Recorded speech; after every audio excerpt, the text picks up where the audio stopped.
This is a practice exercise video solution. For this practice, we're going to start with a new untitled design, and we're going to begin by going to Modify and Change Parameters. We're going to start to create some user parameters, starting with length equal to 150 millimeters, followed by width equal to 250 millimeters, height equal to 25 millimeters, hole diameter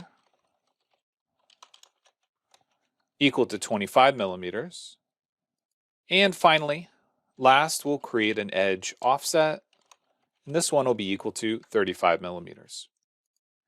Now that we have all our parameters, we can begin by creating a new sketch on the top plane and start with a center point rectangle. We're going to begin by typing W for width, hitting Tab, and start to type L for length, and then hit Enter to OK the geometry. We'll finish the sketch and we'll create an extrude using H or height for our distance.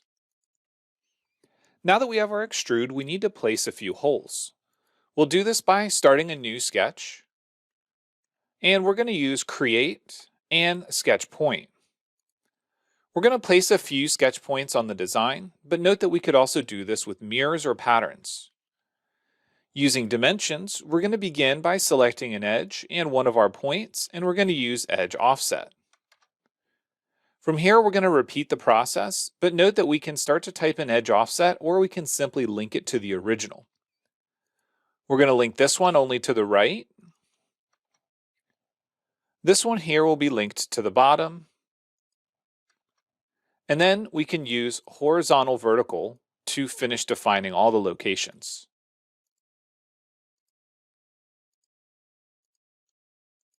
Now that all 4 points are positively located, we can use Create and Hole. The placement will be from Sketch, and we'll begin by selecting all 4 sketch points. From here, the diameter of the hole is going to be based on our parameter. If we start to type in H for hole, you'll see that we can use that hole diameter, and instead of distance, we're going to select Through All and say OK. Now that we've created all the holes based on our parameter list, let's go ahead and save the design.